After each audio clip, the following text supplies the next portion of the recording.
Abang kan mengatakan Tuhan itu tiga Bukan. pribadi. Bukan tiga Lalu pribadi, bro. Lalu Bukan. penjabaran Anda untuk mengatakan Tuhan semua agama itu Trinitas itu apa? Salam satu Tuhan.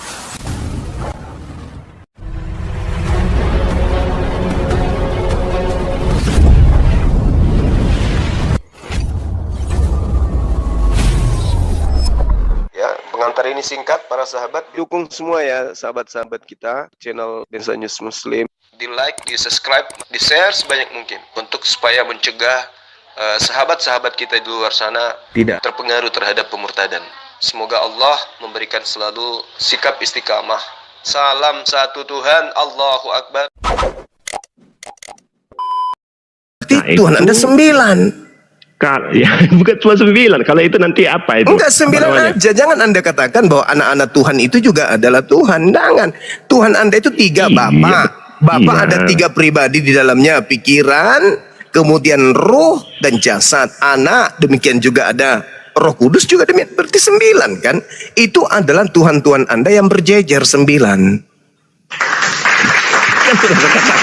Bukan cuma 9. Tambah 3 lagi, tambah 3 lagi. Semua. Jadi semua kita ini seperti... Kenapa jadi semuanya jadi Tuhan Anda? Kan cuma 3 Tuhan Anda itu. Ini kan bukan untuk mengangkat Tuhan ini. Makanya jangan dulu ikutkan Yesus.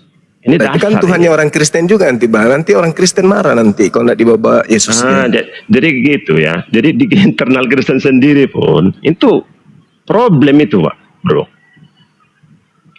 Ya karena itu nggak usah kan dibawa sudah Tuhan sendiri. yang lain.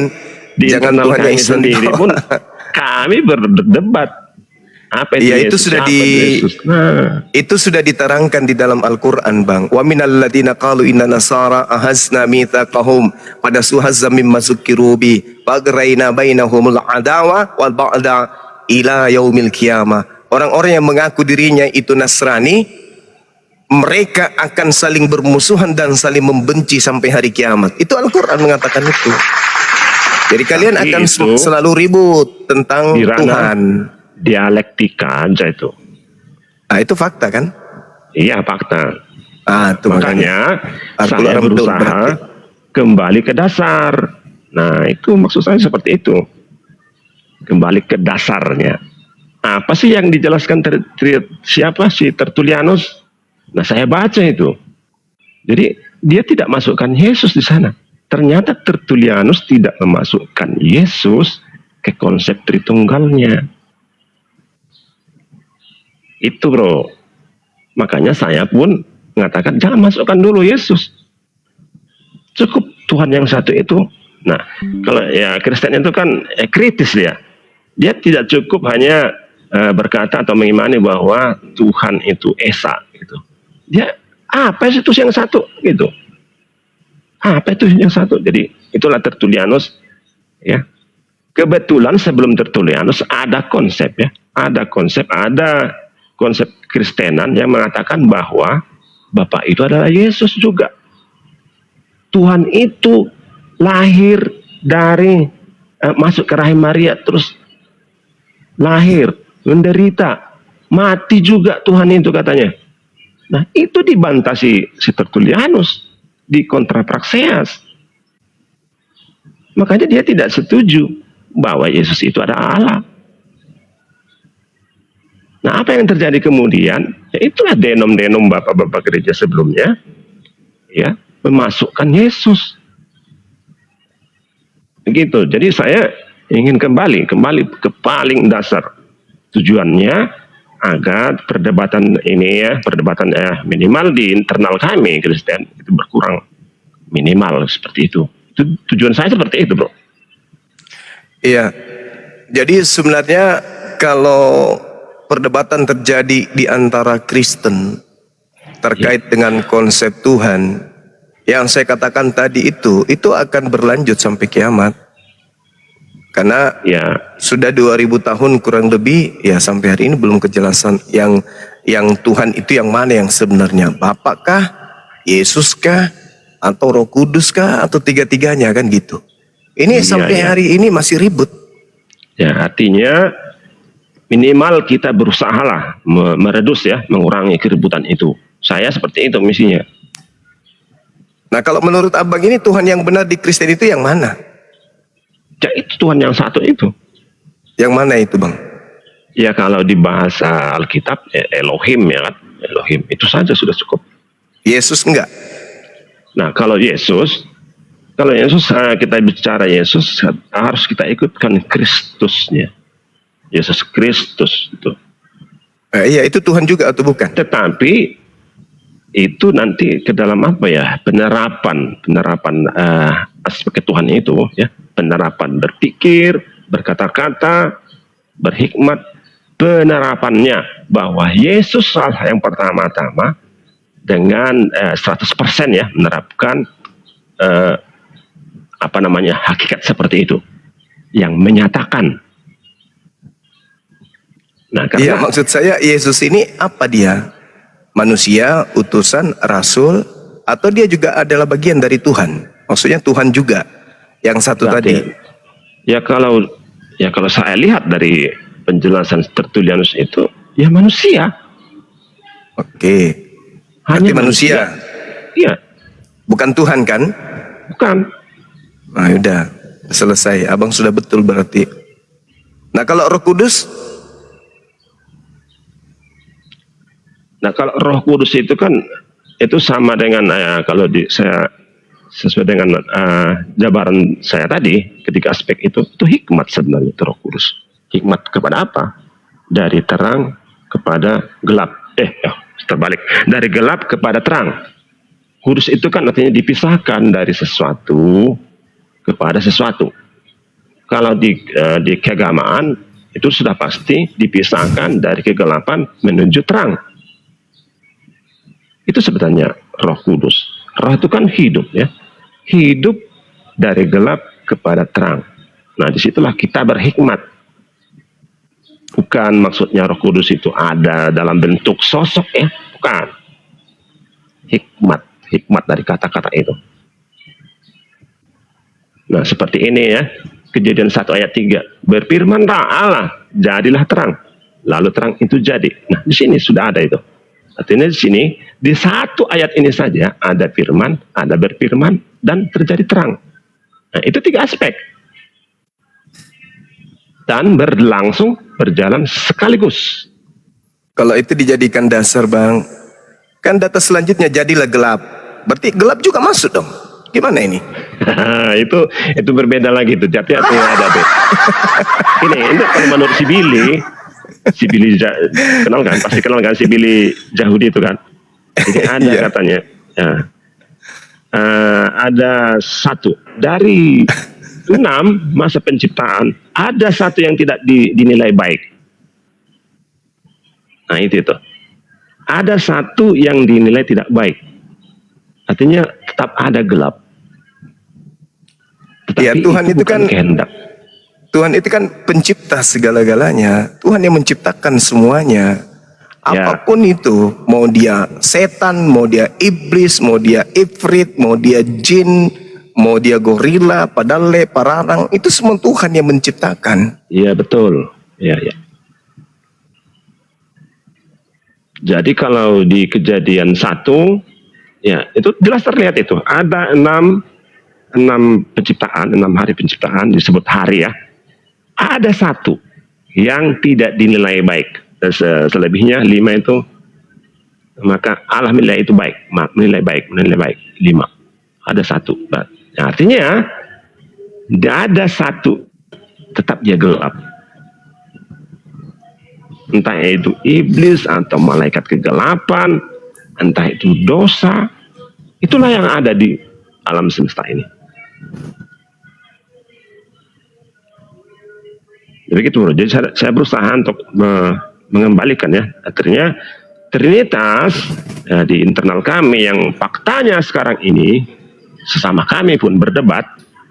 Saya berusaha ya mengembalikan pengertian dasar atau penjabaran awal yang dikonsep oleh Tertullianus, di mana Tertullianus tidak setuju atau tidak memasukkan Yesus di situ. Nah, itu tujuan saya. jelas sekali itu di bab berapa itu ya, di bab 1 itu. Di bab 1 keberatan itu si Tertullianus bahwa Yesus itu dianggap Allah itu yang masuk ke dalam rahim Maria. Nah ini dia keberatan sang pencipta maha kuasa ini Bapa turun ke dalam perawan, dirinya sendiri lahir, dirinya sendiri menderita, dirinya sendiri adalah Yesus Kristus. Nah, menurut si Tertullianus, di sini ular tua itu telah berselisih dengan dirinya sendiri. Dia keberatan itu.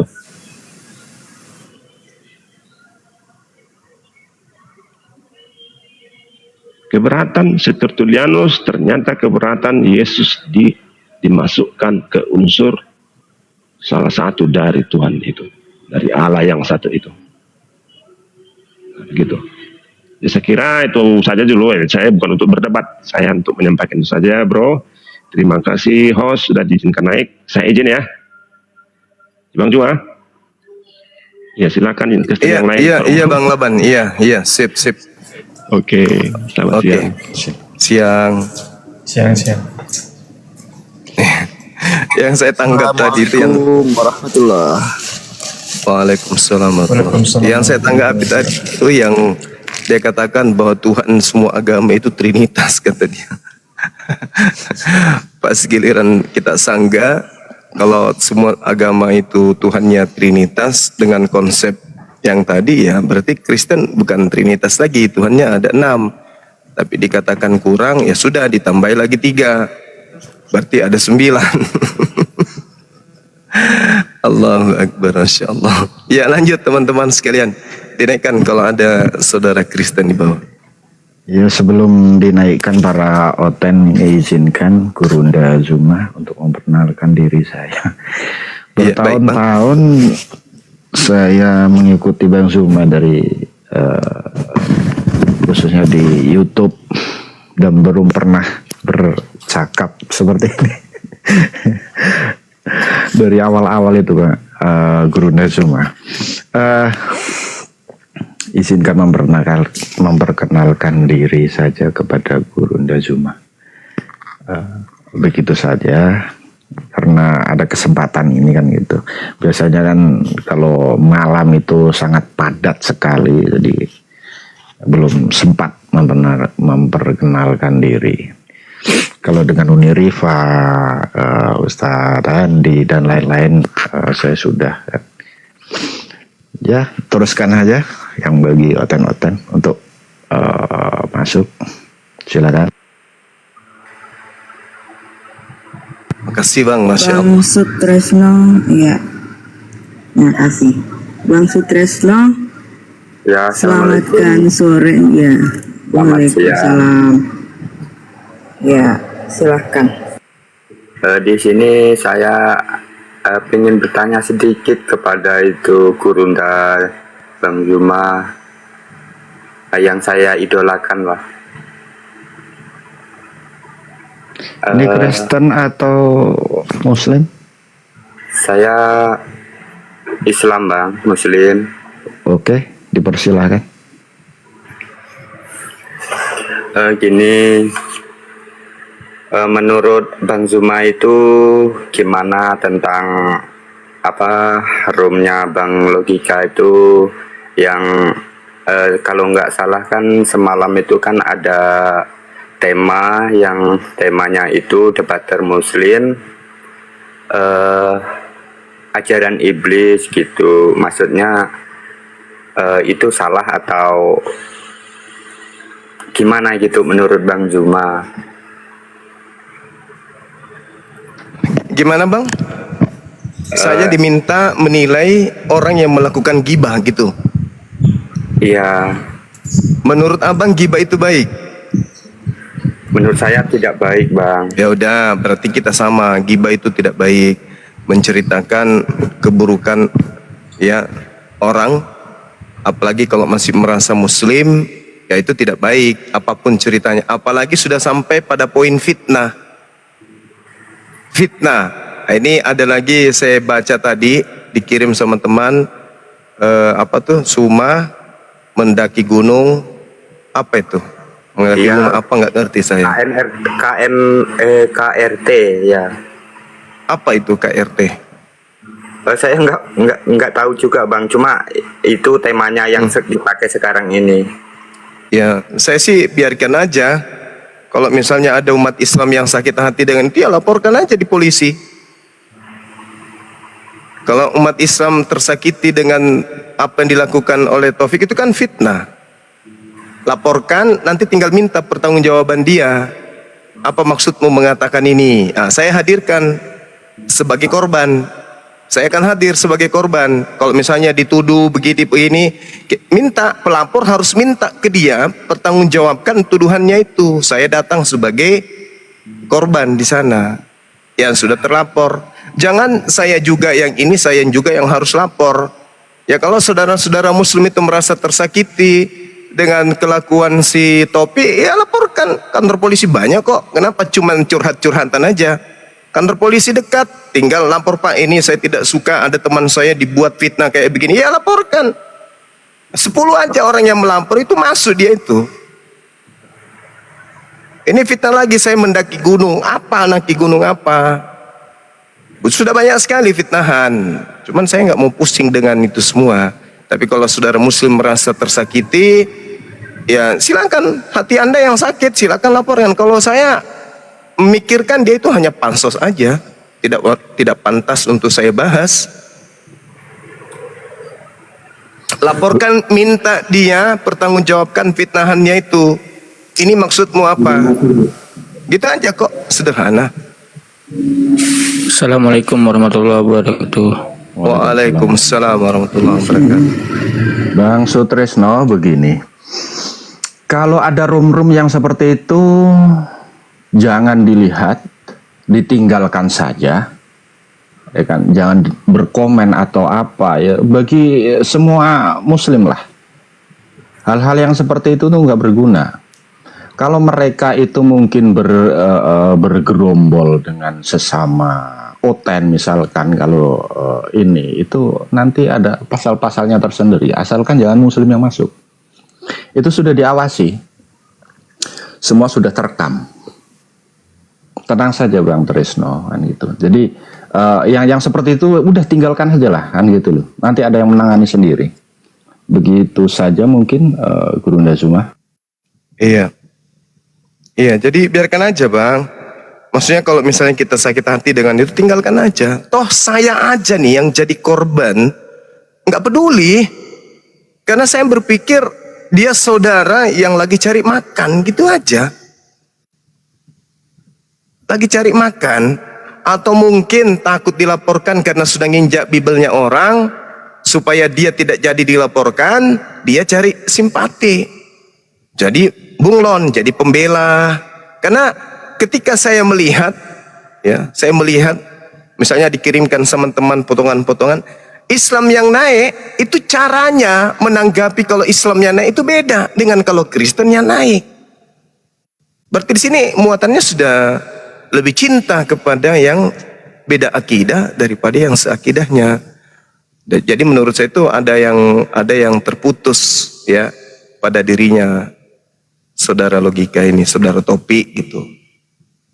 Kalau saya sih umat Islam ya udah biarin aja. Kalau misalnya antum semua sakit hati, ya laporkan polisi, tidak masalah.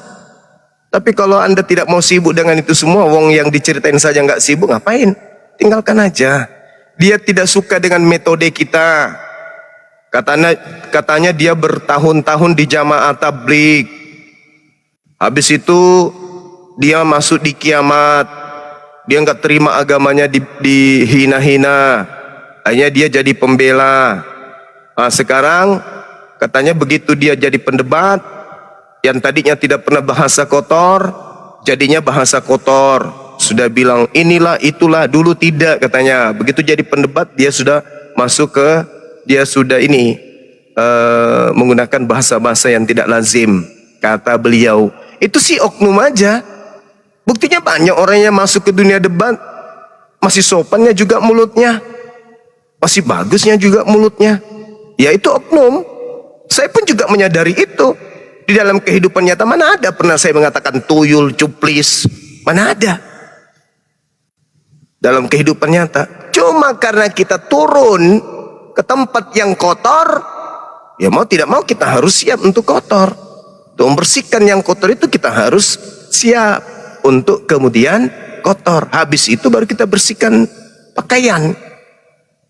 Makanya ada sholat, ada bertaubat dan seterusnya. Tapi efek positifnya yang kita lihat, ini dia enggak. Karena gagal, akhirnya debat itu salah, tidak pernah dicontohkan oleh Rasulullah, tidak pernah dicontohkan oleh sahabat, tidak pernah dicontohkan bla bla bla dan seterusnya. Tapi pernah enggak dicontohkan oleh Rasulullah itu menggibah?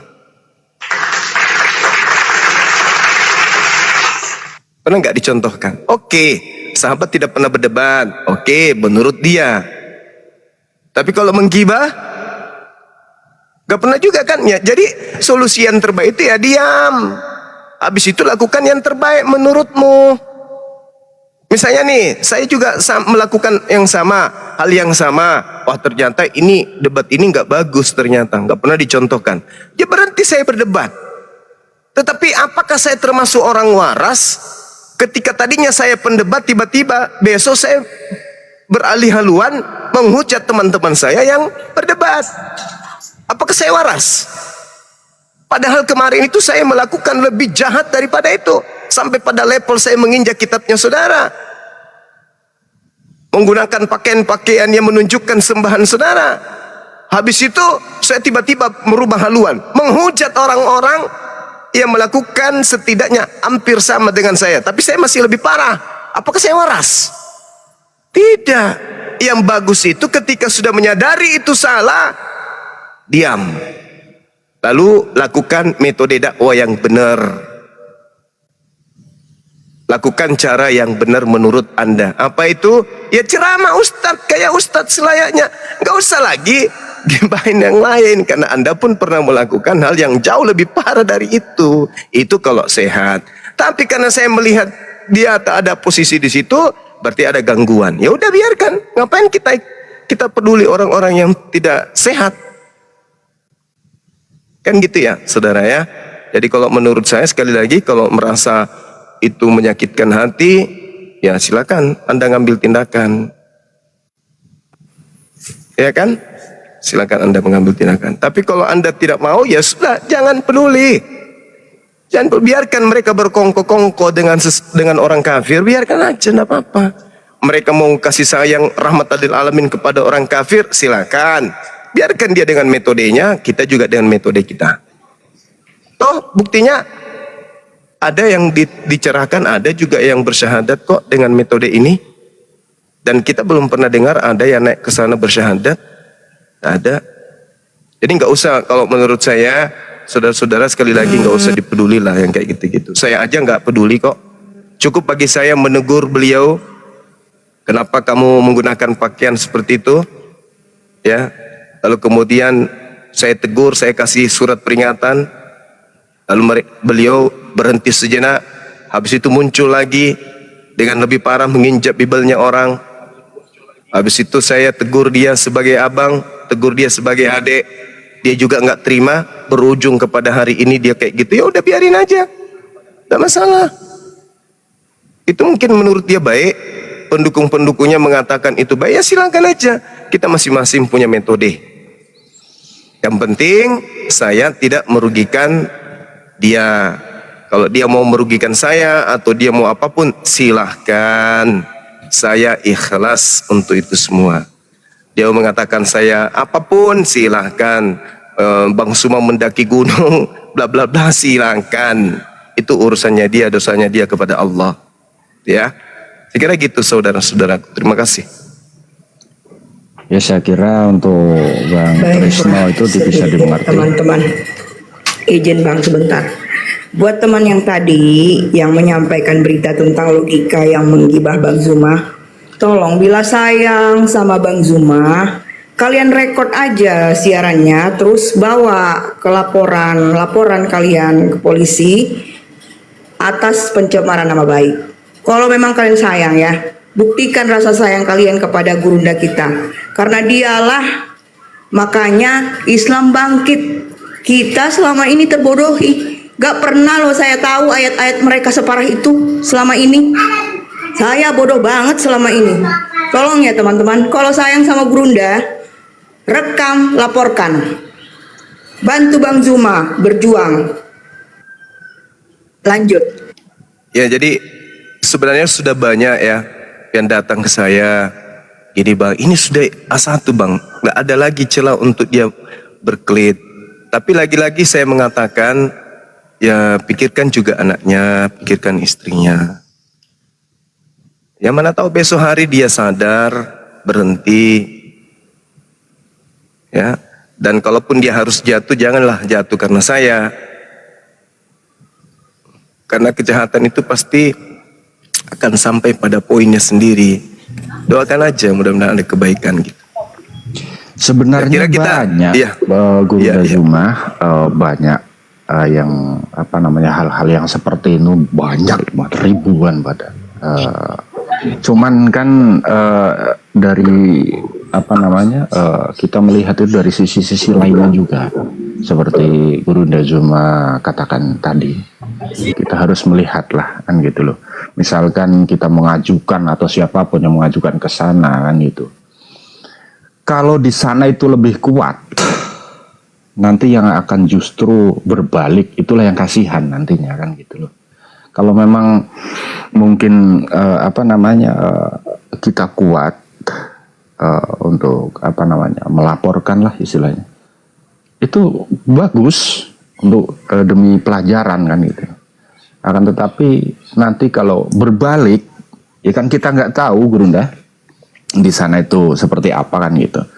Kalau berbalik ke mungkin si pelapornya kan kasihan juga. Makanya kan ambil sisi baiknya, ambil sisi tengahnya, gimana baiknya kan gitu. Ya langkah awal tinggalkan aja lah hal-hal yang seperti itu.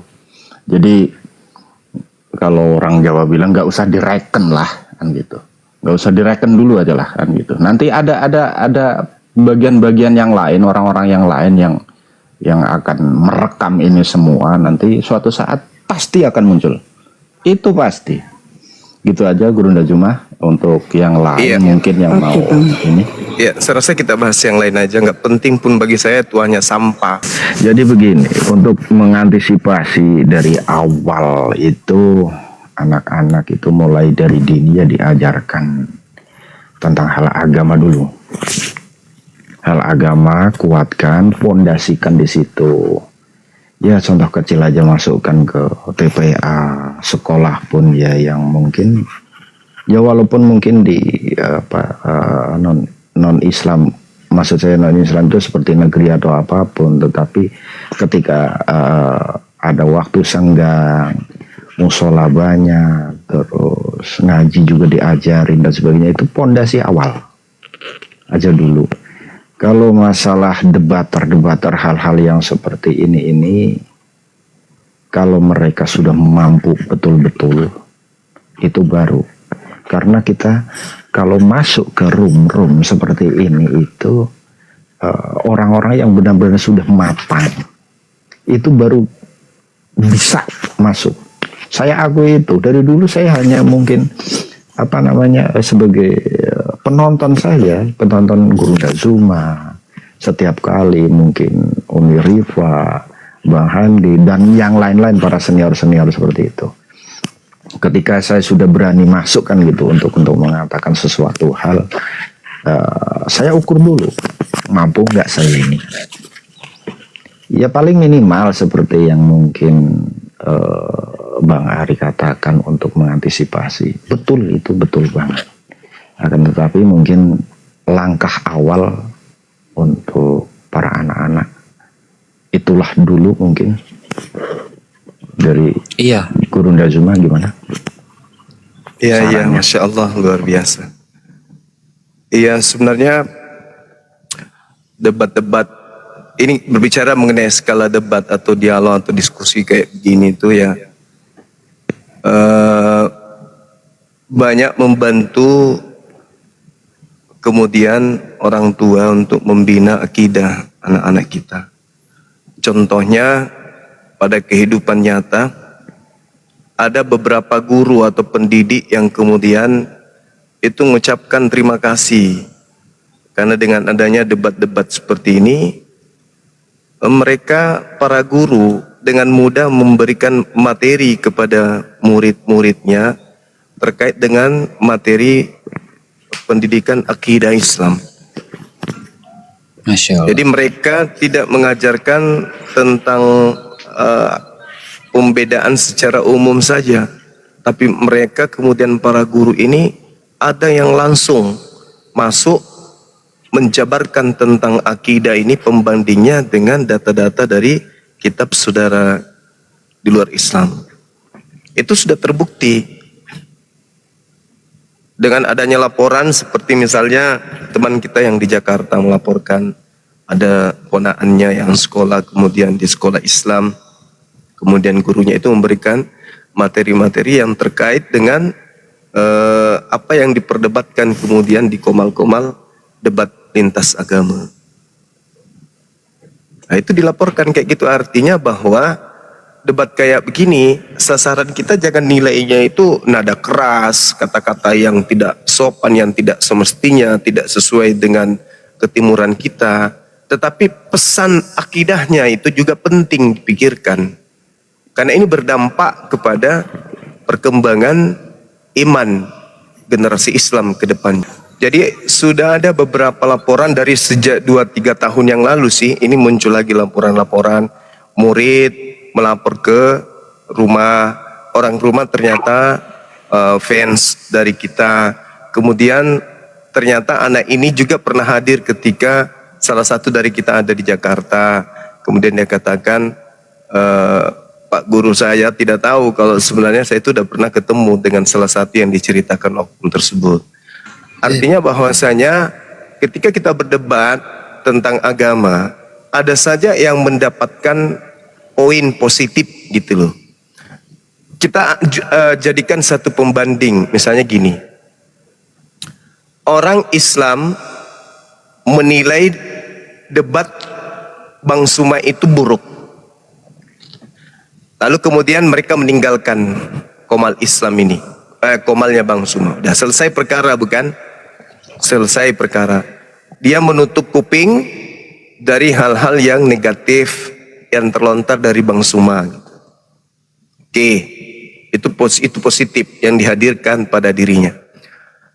Tapi di sisi lain kemudian ketika narasi ini tetap dibangun, contoh misalnya adik kita Andreas atau host kita Gosion, dengan narasi-narasi yang dia dengarkan kemudian dia menjemput hidayah. Ketika menjemput hidayah, berarti ada nilai plus dari apa yang dipaparkan, ilmu yang bermanfaat berarti. Sedangkan poin ini adalah poin yang akan terus mengalir amal jariahnya. Jadi adik kita Andreas menjadi seorang muslim, nanti bininya pasti muslim, anak-anaknya pun pasti muslimah. Amin. Diajarkan kemudian, amin ya rabbal alamin, kepada anak-anaknya menjadi anak yang soleh dan soleha. Ilmu yang didapatkan disampaikan kepada anaknya, ditanamkan kepada anaknya. Besok hari ada kemudian dari keturunan beliau ini menjadi ulama, menjadi penghafal Quran.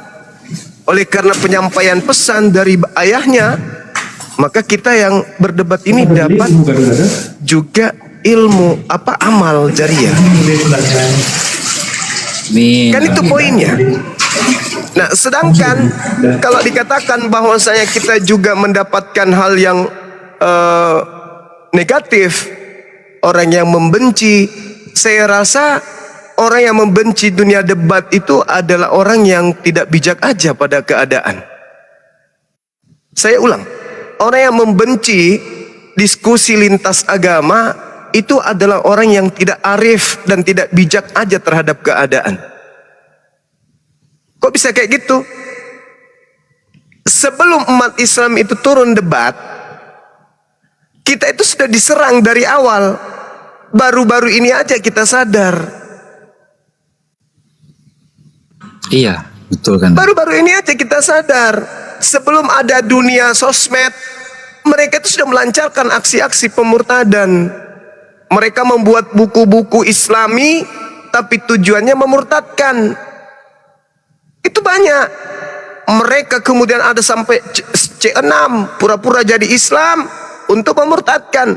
Bahkan ada yang sampai masuk ke pondok. Bahkan bukan hanya sampai itu, ada yang sampai ke Arab, sekolah tinggi-tinggi, untuk pulang kemudian menjadi misionaris. Ada yang kayak begitu. Nah, perlawanan kita baru sedikit.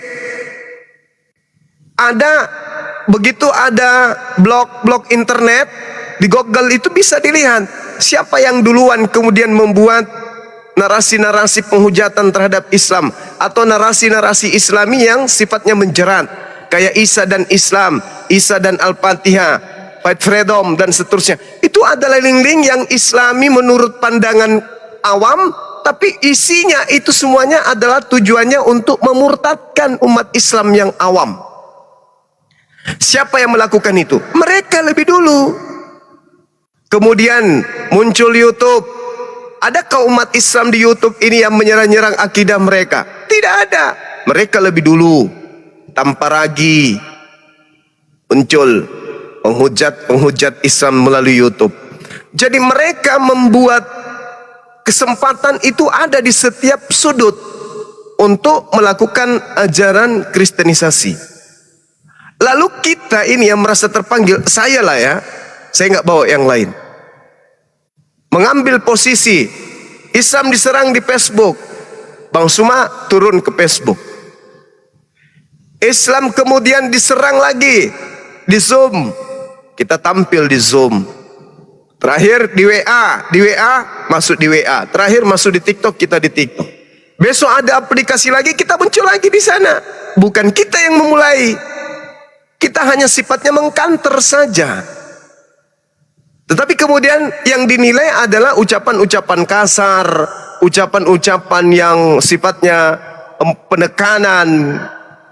Nah, itu yang dinilai, sehingga poin yang mereka dapatkan hanya sisi negatif saja, tanpa mau memandang sisi positifnya. Kan gitu.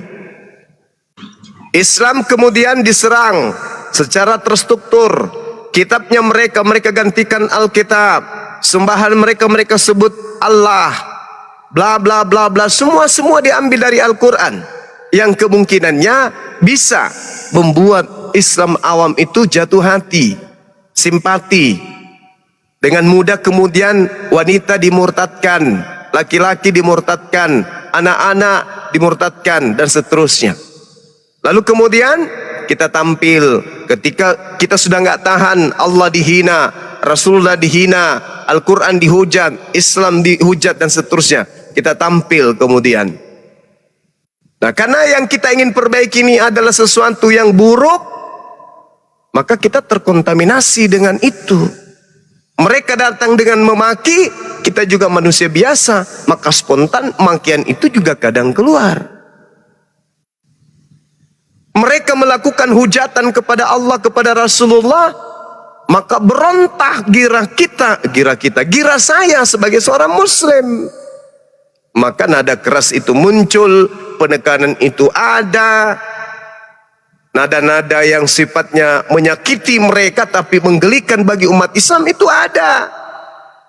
Itu semata-mata apa? Itu trik, metode untuk membangkitkan kemudian semangat umat Islam untuk mendengarkan. Ini loh sisi baiknya, ini sisi buruknya.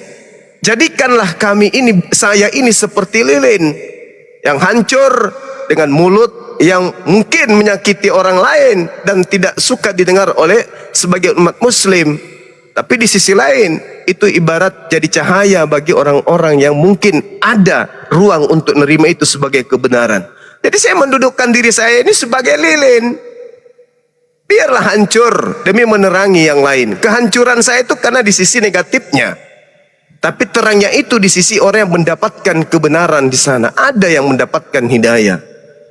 Betapa banyak sudah kita bimbing saudara-saudara kita ini untuk menuju kepada Islam.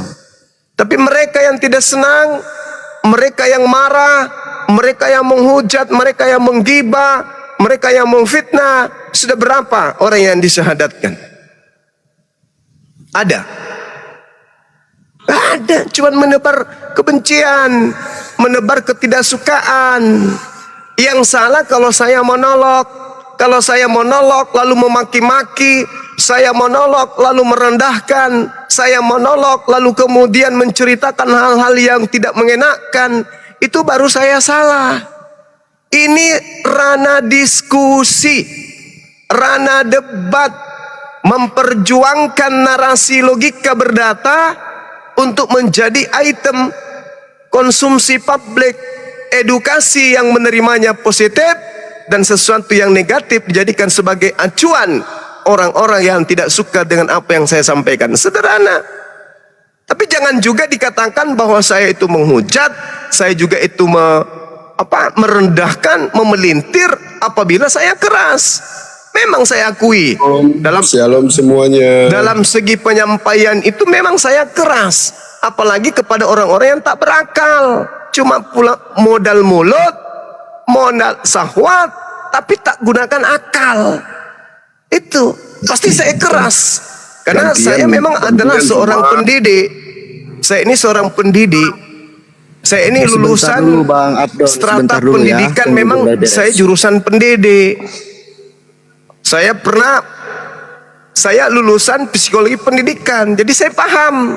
Jadi proses belajar mengajar itu saya dunianya di situ. Jadi kalau saya ada tegas, ada keras, itu gemblengan untuk orang-orang supaya bisa sadar gitu loh. Jadi jangan seketika itu dinilai, oh orang ini penghujat. Enggak, bukan kayak gitu cara menilainya.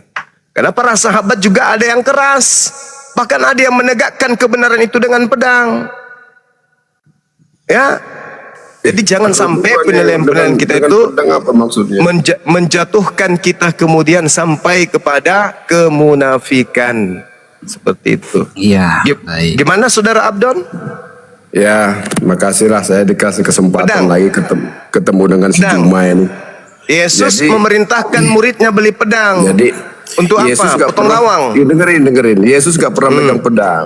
Tapi pedang Yesus itu bukan memerintahkan muridnya membeli pedang untuk apa, Saudara Abdon? saya Juallah jumahmu, saya jawab belilah dulu, saya pedang. jawab. Untuk Ya, apa saya jawab. beli pedang? Saya Silakan. jawab dulu. Oke. Silakan. Kamu Juma dari dulu sudah membantah Allah Subhanahu wa taala dari dulu. Saya tanya untuk Dengerin apa dulu. Yesus Tunggu beli dulu, pedang? Tunggu dulu. Jangan nanti Larinya kamu jawab. kemana-mana. Iya. Tunggu dulu ya. Kalau bicara pedang itu, Yesus tidak pernah memegang pedang. Saya itu- tidak tanya dia pegang pedang. dengerin dulu.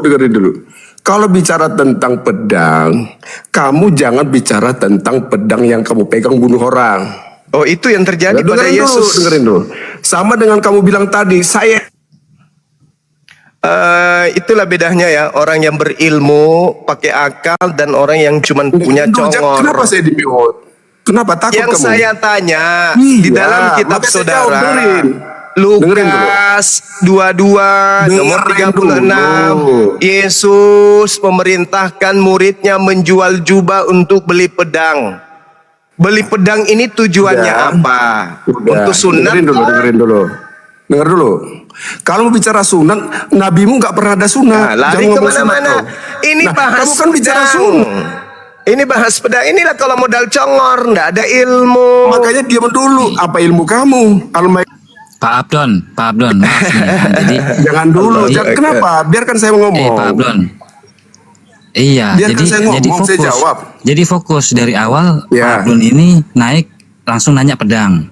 Ya kan? Oke, Tuh oke, satu. ya. Terus dijawab. Terus begitu Bang Zuma nanya, yang ditanya apa, yang dijawab apa. Jadi Ya, fokus ya. dengerin. Ya, silakan. Jangan saya di mute, oke? Dah, saya jawab nih. Kasih kesempatan waktu. Kamu barusan ngomong tentang pedang. Kamu juga barusan ngomong saya ini seperti lilin. Kamu buka otak tuh. Cuma kalau kamu bilang lilin, bukan berarti kamu lilin. Paham ya? Jadi di dalam Quranmu Al-Maidah 46 itu jelas sekali. Cuma di dalam Injil ada petunjuk dan cahaya bagi orang. Jangan di-mute, jangan kepanasan kalau saya Gak ngomong. lari kemana-mana, saudara. Jangan modal dengerin congor. dulu. Nggak mampu kan kamu? Bukan, kita lagi membahas pedang. Maidah Larinya kenapa kamu kemana-mana. bilang modal congor? Saya buka ayat.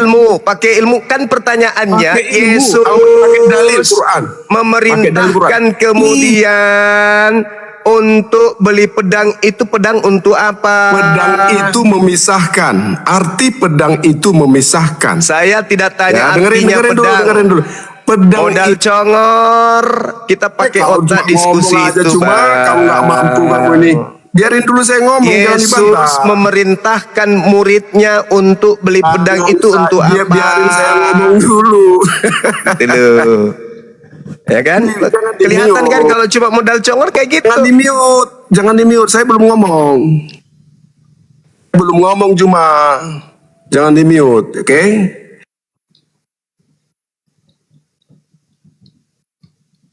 Langsung aja jawabannya Pak Abdon. Kenapa Yesus memerintahkan muridnya membeli pedang begitu? Allah sudah meluruskan Jawab aja. Injil itu. Kenapa kamu bantah Allah ikut cuma Kenapa Pak kamu? larinya ke Sesat situ? kamu. Tuyul, tukang tahayul. Yang saya Juma tanya, koplak, kau nggak ngerti apa-apa Juma yang koplak. saya tanya, kenapa Yesus datang memerintahkan pedang? muridnya beli pedang? Arti pedang di situ. Kamu Kok barusan apa ngomong arti kamu lilin. pedang? Kamu lilin. Apa arti pedang? Kamu bilang kamu lilin tadi. Saya ini seperti lilin. Dalam pandangan dunia Belum, debat, itu pandangan kamu itu. nah, itu pandangan saya. Terus Kenapa kamu bilang pandangan kamu saya lilin? terhadap Sedangkan diri pedang saya. kamu bilang bawa pedang. Ayo. sedangkan kemudian Kenapa kamu Yesus di Alkitab tentang memerintahkan pedang? muridnya bawa pedang. Pedangnya mana? Bahkan disuruh jual jubah untuk Pedangnya beli apa? pedang. Kalau kamu lilin, Ya pedang. Kau Ya. pikir pedang itu apa? Cuma koplak ini makin lama makin Nggak koplak bisa loh. diskusi. Ini Nggak Pak bisa Abdon nggak bisa diskusi, diskusi emang. ini. Dari dulu Kenapa? dia. Saya di mute. Kenapa Nggak kamu sehat. belum saya ngomong di? Yang saya tanya, coba dengarkan baik-baik. Apa Apa arti tujuannya pedang? Yesus? Apa tujuannya Yesus meminta murid-muridnya menjual jubah untuk beli pedang? Menjual Apa jubah jawaban meminta- saudara? Tak jelas kamu itu ayatnya kamu itu. Itu ayat Bible itu. 6 di dalam Injil ada petunjuk cuma jangan sesat kamu. Paham? Udah jelas Al-Maidah 46 di dalam Injil ada petunjuk dan cahaya bagi Injil yang dimaksud itu kitabnya mana Nabi ada Isa. Injilmu? Enggak ada Injilmu. Bukan kitabnya orang Injil kamu. Barat. Injil kamu Al-Masih Abdon. bukan orang Arab. Saudara Abdon. Isa Al-Masih bukan orang Arab cuma Abdon. Injil yang dimaksud di situ adalah Injil Isa Al-Masih yang bukan diajarkan Nabi Isa kepada Bani Israel, Nabi Isa yang nggak sunat. bukan sunat. kepada orang Romawi. Isa, Itu kamu bukan kan nggak Injil. sunat. Yang ada di kitabmu itu bukan Injil. Itu Biblos, Bukan itu sunat. surat kabar. Itu surat kabar, bukan Isa Injil Samuel. kitabmu itu. Isa, kamu Nanti nggak kan? sunat. Bawa Al-Quran, surah Al-Ma'idah Apa kamu ayat bawa Alkitab? 46. Bawa Injil Nabi Isa. Habis Kenapa itu saya Isamu, di-mute? Isamu. Udah turunin Mas, aja. kamu nggak sunat. Dek, diturunin aja, diturunin. Orang sakit kayak gini. Jangan jawab, untuk jangan apa? bisa diskusi itu. Orang Belum sakit. dijemput nih. Diskusi susah Belum ya dijemput orang sama tuh. ambulan ke rumah sakit Dari jiwa. dulu dia itu tidak pernah waras. Dari dulu gila terus. Makanya dia masih nyembah Lucifer. Sebenarnya Lucifer. itu adalah materi usang ya. Lukas 22:36. Juallah pundi-pundi, juallah jubah untuk beli pedang. Itu pertanyaannya. Yesus memerintahkan jual pedang itu untuk apa? Untuk apa? Beli pedang itu untuk apa? Arti pedang adalah, siapa yang tanya arti pedang? Intinya itu fakta. Yesus memerintahkan pengikutnya beli pedang. Untuk apa beli pedang? Untuk berjaga-jaga, melindungi. Ya karena kalau yang dimaksud oleh siapa tadi itu otak segala, Matius 10:34 mungkin. Jangan kau menyangka bahwa aku datang untuk membawa damai. Aku datang ke atas muka bumi bukan membawa damai, tetapi membawa pedang. Nah, itu baru kau bisa definisikan pedang itu adalah makanan ringan. Itu bisa. Ambil pedang. Ada. Jikalau seorang datang kepadaku dan dia tidak membenci bapaknya, ibunya, istrinya, anaknya, saudaranya laki-laki, saudaranya perempuan, bahkan nyawanya sendiri, ia tidak dapat menjadi muridku. Itu ajaran Yesus itu. Ini segala Abdon, kalau Anda mau berdebat, andai saja kamu punya akal, pasti kita layani. Masalahnya kau cuma modal congor, bawa Al-Maidah Dari ayat dulu 46. Guru. Iya, benar. Dari zaman WA, gitu aja gayanya tuh. Itu nggak ada dewasanya ya. Bukan tidak ada dewasanya, akalnya tak ada. Akal. Fi qulubihim marad, di dalam hatinya ada penyakit sehingga otaknya itu terselubung. Dalam surah Al-Maidah ayat 46 itu Injil yang dimaksud ini adalah yang datang kepada Nabi Isa, bukan yang datang di gereja. Lucu. Dipikirnya Injil itu yang perjanjian lama, parah kali. Parah. Oke, Bang Zuma sebentar ya. Bang Ardiansa, Assalamualaikum. Wah iya ini. Assalamualaikum, Bunda Zuma. Waalaikumsalam. Adikku, Masya Allah. Bunda. Kecil sekali Bang Ardiansah suaranya. Oh ya, assalamualaikum teman-teman semuanya, host. Waalaikumsalam. Ini luar biasa. Oh jangan Ustaz. Suaranya masih indah kayak dulu. Ilmunya sudah mumpuni begini. Izin jadikan moderator dong, host. Oh, Thank you. Lanjut Guru Guru saya, Zuma. Ya, guru saya semuanya saya jadikan moderator. Gurunda, itu yang dimaksud si Abdon tadi mungkin yang mengadakan perpisahan yang bukan membawa damai tadi ya Gurunda ya? Iya. Yang di Oh, iya. Matius 10 itu ya, 34. Oh iya benar-benar. Tapi yang dimaksud Gurunda Zuma tadi kan yang mau disalibkan itu kan, yang suruh jual jubah itu ya? Iya. Pedang beneran itu Gurunda?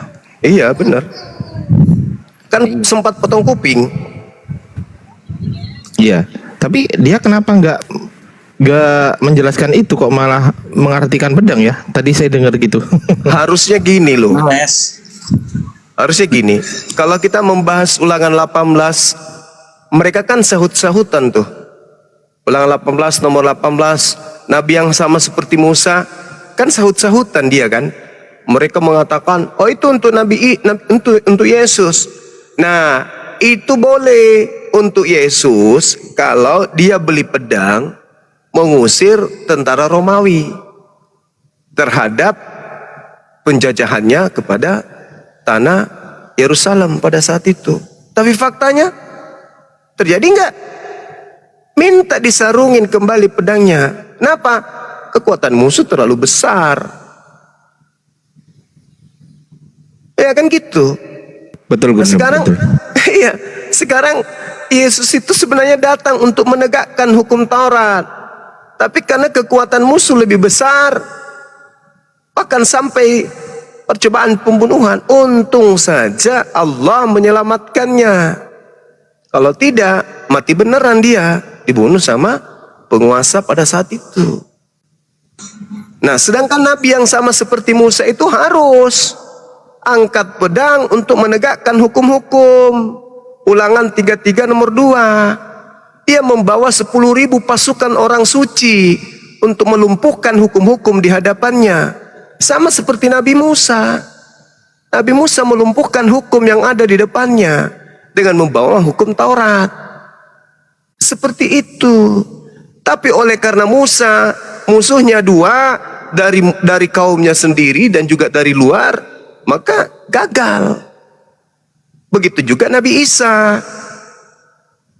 Nah, sedangkan baginda Rasul Muhammad SAW mampu kemudian menegakkan hukum itu ke penjuru bumi.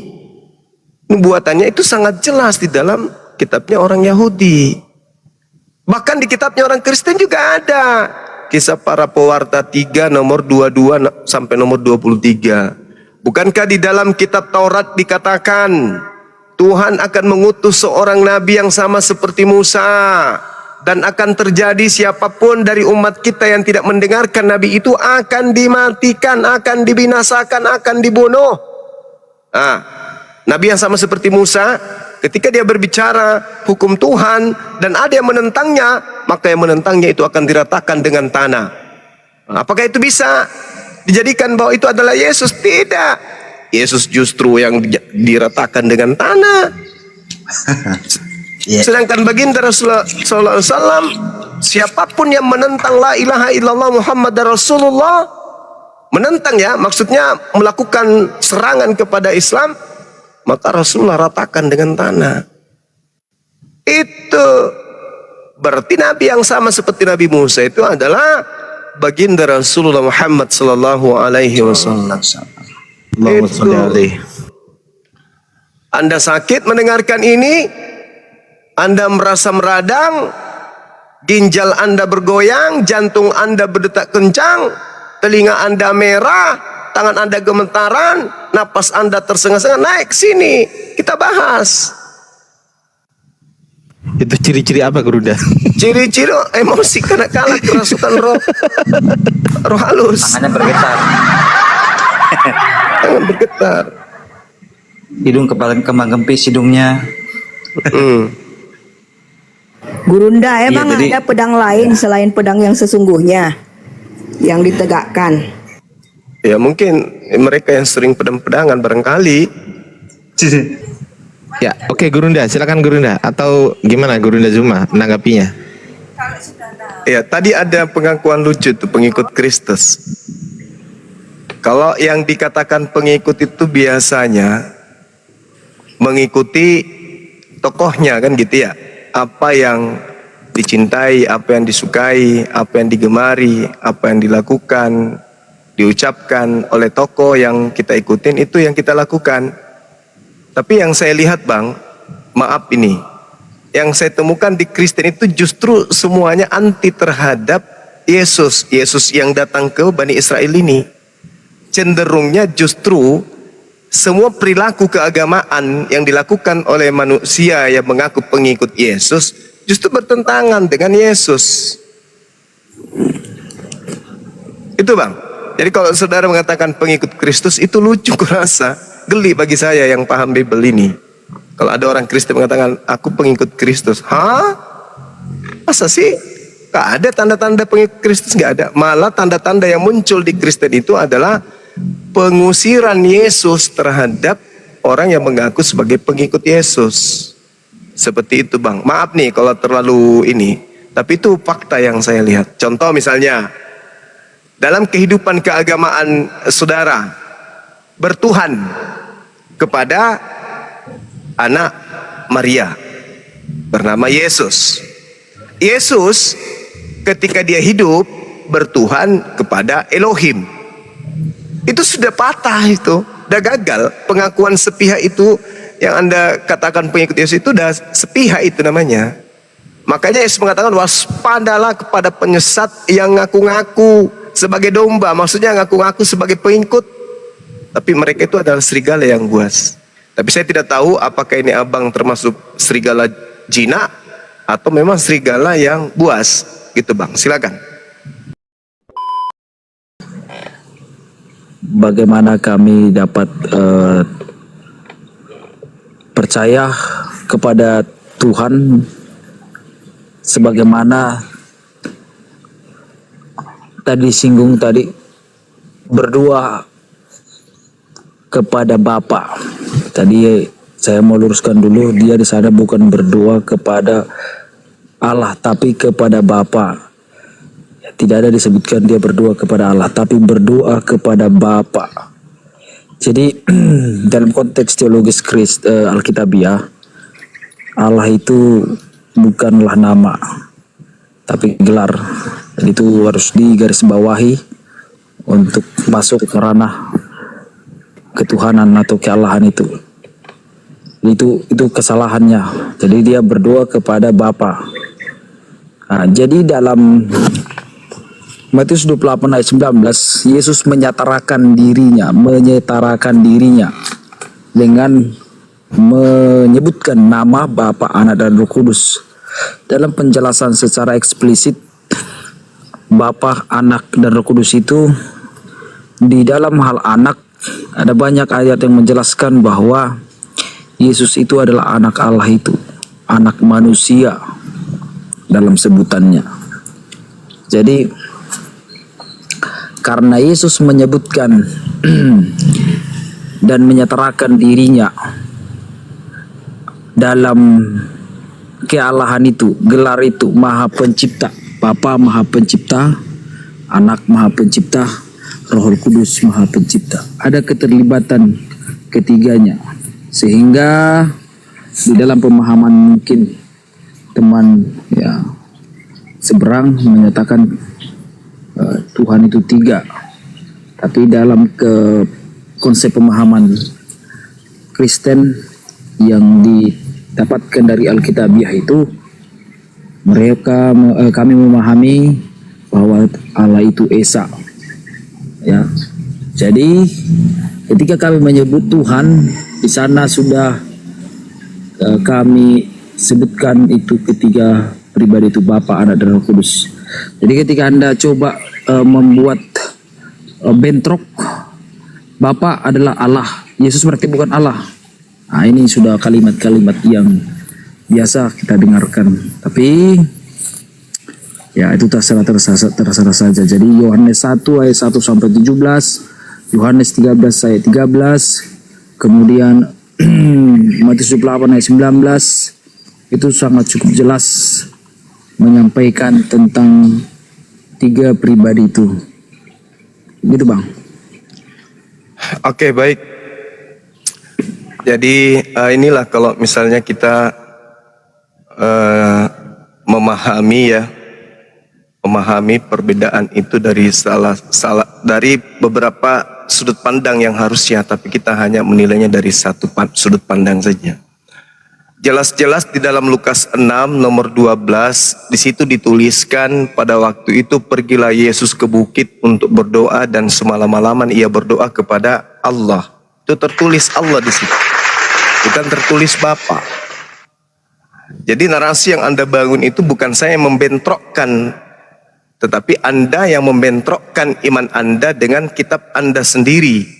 Itu tertulis dengan jelas, dan itu adalah Bible yang diimani oleh Kristen Indonesia. Pada waktu itu pergilah Yesus ke bukit untuk berdoa dan semalam-malaman ia berdoa kepada Allah. Tak ada Bapa di sana, baik terjemahan lama maupun terjemahan baru. Dan lagi-lagi lucunya Kristen ini, Theos kadang diterjemahkan Bapa, Theos diterjemahkan juga Allah. Jadi suka-suka aja. Tak ada kemudian data yang dijadikan sebagai acuan selayaknya umat Islam. Arab itu bisa Allah, bisa Tuhan, bisa menuju pada sembahan, bisa menuju kepada ilah. Tapi kalau Kristen, Bapa Theos, Allah Theos. Itu yang pertama. Kemudian kerancuhan yang terjadi kemudian ketika saudara mengatakan bahwa di Islam di agama saudara itu kesalahpahaman terjadi ketika dikatakan bahwa Tuhan Kristen itu tiga dan seterusnya. Lah memang itu fakta. Tuhan Anda itu bukan satu. Tuhan itu tiga. Itu fakta. Itu real. Meskipun pada kenyataannya nanti yang mau disembah ini sebenarnya adalah Yesus. Bapa itu cuma aksesoris. Roh Kudus itu juga hanya pelengkap aja. Sebenarnya sembahan saudara itu namanya Yesus. Itu Tuhan saudara. Coba bagaimana kekuatan yang digalakkan kemudian oleh Paulus untuk menekan akal sehat agar merujuk kepada doktrin dan dogma belaka. 1 Timotius 2 nomor 5. Karena Theos itu esa dan Yesus juga esa. Ada berapa yang esa di sana? Ada dua. Ada dua yang esa. Theos esa, Yesus juga esa. Berarti dua oknum yang memiliki kedudukan esa di mata Kristen. Meski nanti upaya yang dilakukan adalah berinkarnasi, berteofani, berkenosis, banyak macam ya penafsiran yang cakupannya hanya akal-akalan tok. Yang pada intinya Kristen itu menyembah Yesus, titik. Bapa itu cuma aksesoris. Begitu juga Roh Kudus itu cuma pelengkap saja. Intinya Kristen itu penyembah makhluk bernama Yesus. Itu intinya Bang. Silakan Anda tanggapi 2 poin tadi. Di kitab Anda Lukas 6:12, Yesus Anda menyembah kepada Allah. Jadi jangan menolak itu. Yang kedua, di agama Anda ada 2 yang esa, bahkan 3 pun, tapi 2 aja berdasarkan dengan 1 Timotius 2 nomor 5. Itu dulu. Memang gak enak, makanya Anda harus membalut ketidakenakan ini dengan doktrin, dogma, tafsiran-tafsiran, ya, cocokologi, asumsikologi dan seterusnya. Itu pasti. Dan habis saya bicara ini pasti yang muncul cocokologi atau asumsi. Silakan Bung. Oke, baik. Tadi jawab yang kedua poin itu. Yohanes 10 ayat 30 ya, ini bukan cocokologi, bukan asumsi. Di sana dikatakan aku dan Bapa adalah satu. Ya, aku dan Bapa adalah satu. Yohanes 1 ayat 1 tadi sampai 3 dijelaskan bahwa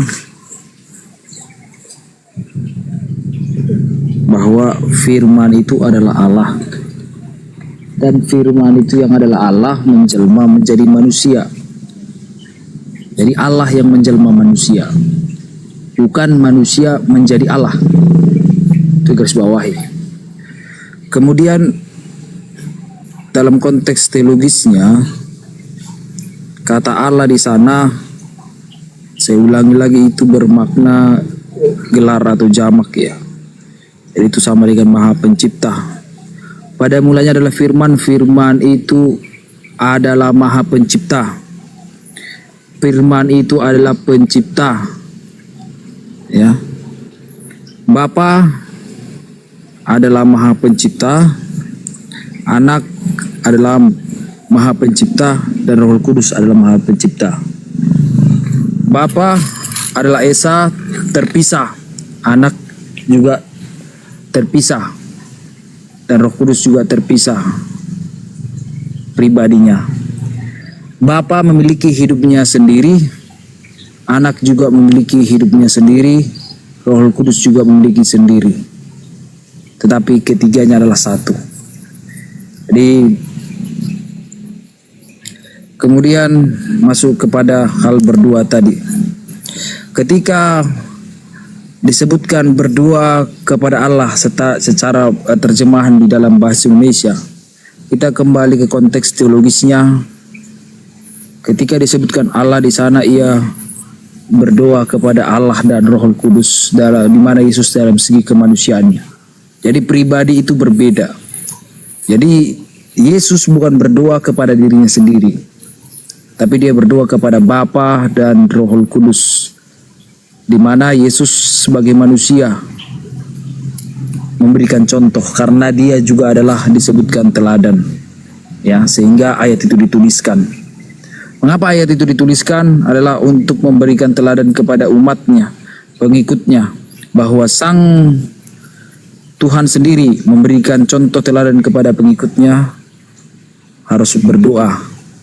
Demikian juga umatnya saat ini berdoa, dan Yesus ajarkan, jikalau engkau berdoa janganlah seperti orang munafik, jangan di tengah-tengah pasar, jangan di jalan supaya nampak kau beragama, supaya nampak kayak orang benar, tapi pergilah ke kamarmu, tutuplah pintu kamarmu, berdoalah di sana, maka Bapamu yang di surga akan mendengarkannya.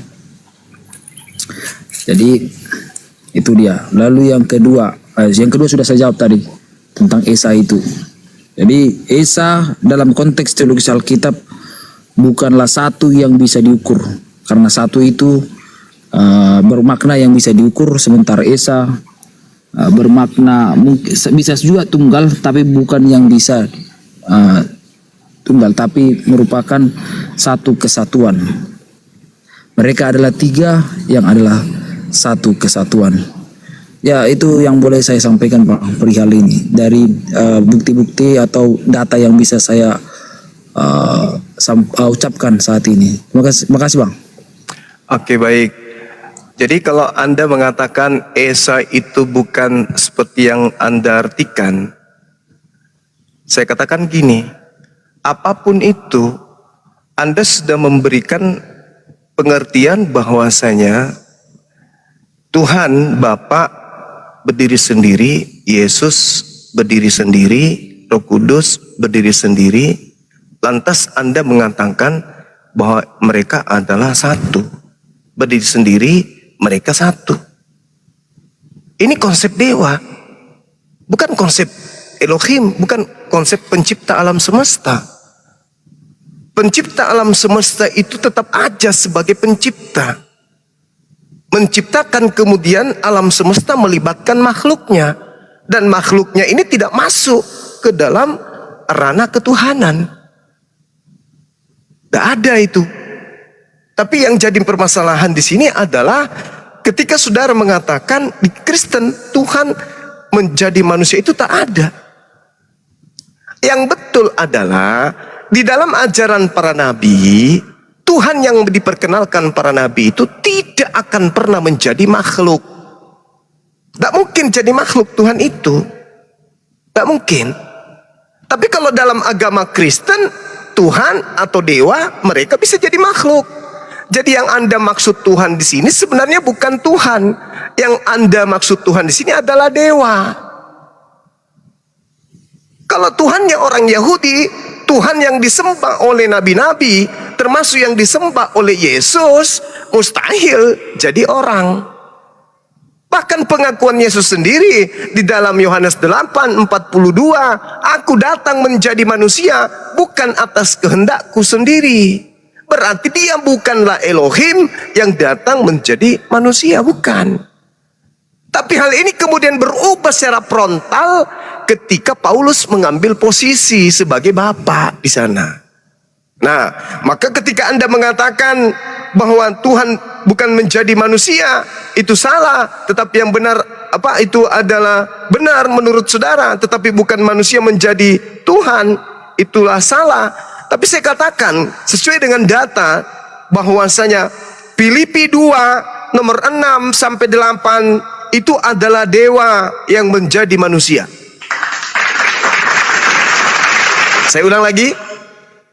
Filipi 2 nomor 6 sampai nomor 8 itu adalah dewa menjadi manusia.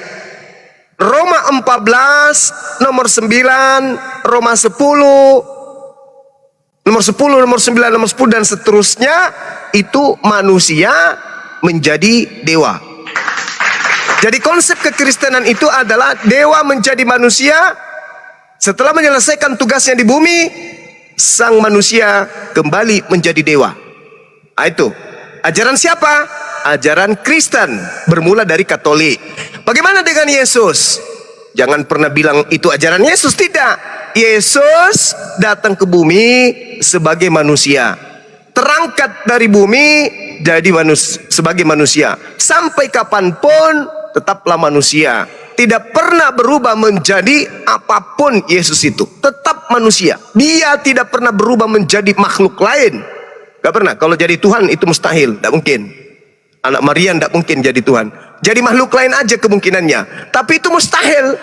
Karena Yesus sampai kapanpun, kemarin, hari ini, dan seterusnya akan tetap sama.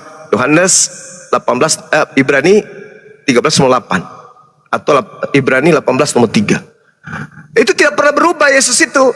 Dia tetap manusia, mau dimanapun dia manusia selama-lamanya. Kedatangannya sebelum dia datang ke bumi dia juga bukan manusia. Bukan. Dia adalah makhluk roh yang datang ke bumi menjadi manusia. Makanya dikatakan aku datang ke bumi bukan atas kehendakku. Itu yang pertama. Kemudian yang kedua, kalau Anda membawa Yohanes berapa tadi? 10 nomor 30. Coba Anda sekali-kali pendalami materi Yohanes 8. Kamu menghakimi menurut ukuran manusia, aku tidak menghakimi seorang pun. Dan jikalau aku menghakimi, maka penghakimanku itu benar, sebab aku tidak seorang diri. Tuh, aku tidak seorang diri. Kalau tidak seorang diri berarti lebih dari satu. Tetapi aku bersama dengan Bapa yang mengutus aku. Dan dalam kitab Tauratmu ada tertulis bahwa kesaksian dua orang adalah sah. Akulah yang bersaksi tentang diriku sendiri, satu. Dan juga Bapa yang mengutus aku bersaksi tentang diriku, dua. Berarti aku dan Bapa adalah dua. Jadi Anda mau lari kemanapun, Bible pasang badan. Jadi sekali lagi saya simpulkan, yang Anda sembah itu bernama Yesus, dewa yang menjadi manusia, dan manusia yang kembali menjadi dewa. Itu poin saya, silakan. Oke, baik. Ya, itu mungkin pemahaman Anda, ya terserah saja. Tetapi dalam konteks teologis penerjemahan Alkitab itu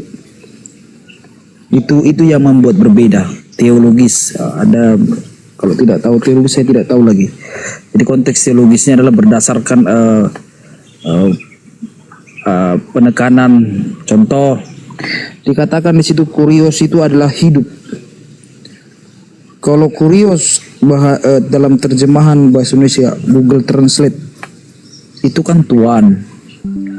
Ini bukan Tuhan ini. Masa Tuhan dia katanya memiliki hidup? Gak mungkin, karena hanya pencipta yang memiliki hidup itu. Manusia mana bisa memiliki hidup? Dia gak punya hidup. Napasnya bisa hilang sekejap, bisa mati secepat apapun, secepat itu. Ya umurnya mungkin sampai 100 tahun, 120 tahun udah mati. Ya. Tapi ini dikatakan dia adalah hidup, kehidupan. Gak bisa.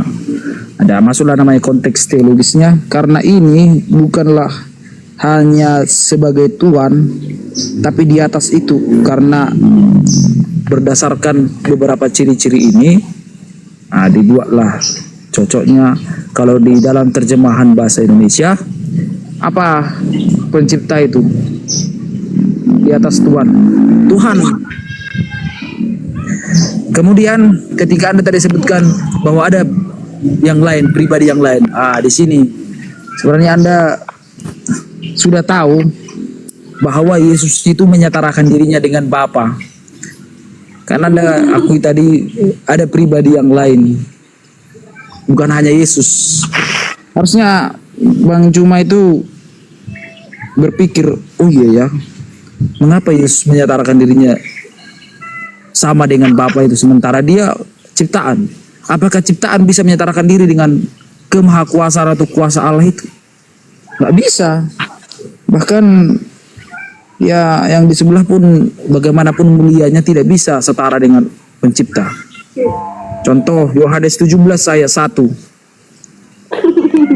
Yohanes 17 ayat 1, ya, ayat yang mendukung salah satu penekanan di mana Yesus itu setara dengan Bapa adalah, demikianlah kata Yesus, lalu ia menengadah ke langit dan berkata, Bapa, telah tiba saatnya, permuliakanlah anakmu, supaya anakmu mempermuliakan engkau.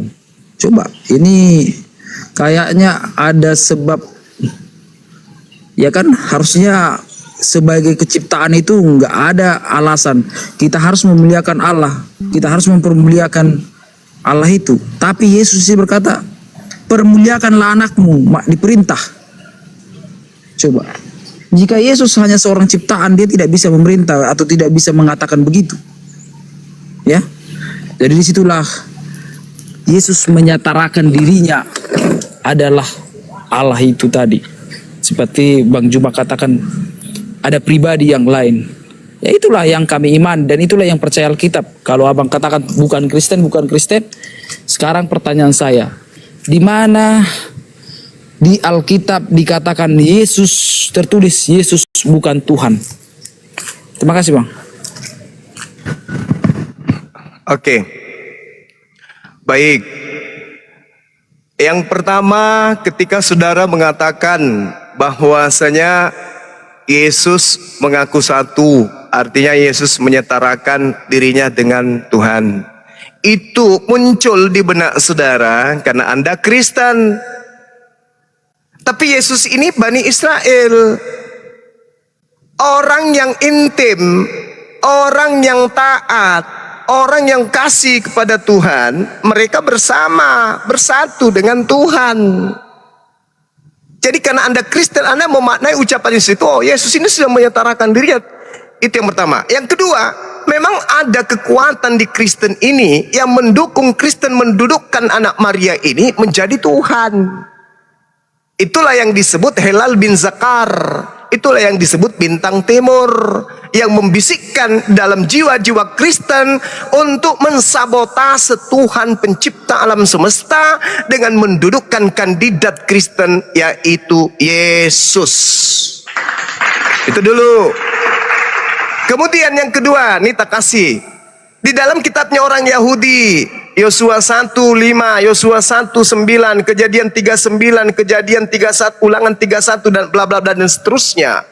Aku Tuhan menyertai engkau, aku Tuhan menyertai mereka, aku Tuhan menyertai Musa, aku Tuhan menyertai Daud, aku Tuhan menyertai Samuel atau Saul.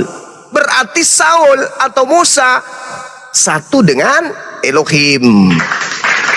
Jadi kalau Yesus mengatakan aku dan Bapa adalah satu, itu menandakan bahwa Yesus ini adalah hamba Tuhan yang taat. Nah sekarang kalau Anda mengatakan, mana buktinya Yesus itu bukan Tuhan? Dia manusia, dia anak manusia, itu bukti. Sekarang yang dibutuhkan akal, bukan dogma, bukan doktrin. Maria melahirkan apa? Ayam, sapi, kuda? Bukan. Maria melahirkan manusia. Itu bukti Yesus bukan Tuhan.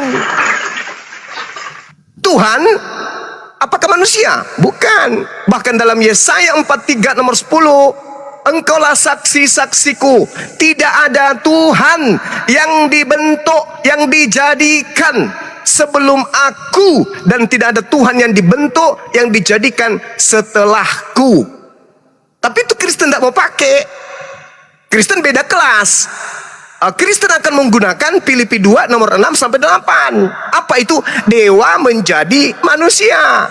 Roma 14 nomor 9, manusia kembali menjadi dewa. Anda nggak mau singgung itu. Kristen ini kelasnya beda. Nah sekarang saya patahkan argumentasi Anda yang terakhir ketika Anda mengatakan kemuliaanku yang ada pada dirimu sebelum dunia dijadikan. Coba sekali-kali lagi-lagi saya ajak Anda untuk bertamasya di dalam Yohanes 1 nomor 14. Baca dengan teliti apa yang tertulis di sana. Pakai akal tapinya. Pakai akal. Apa yang dikatakan kemudian dalam kitab saudara?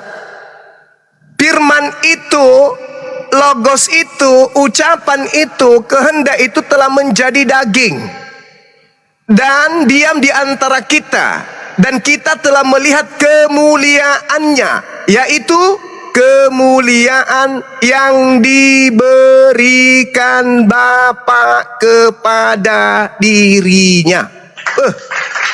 Barangkali didomi, bahasa Yunani, diberikan. Apa yang diberikan? Kemuliaan. Yesus ibarat bait suci. Yesus ibarat nabi-nabi yang diberikan kemuliaan. Dia bukan Tuhan. Dia makhluk yang kemudian oleh kelas Kristen didudukkan menjadi pengganti Tuhannya orang Yahudi, diganti dengan teosnya Romawi. Itu fakta real, Bung. Itu fakta.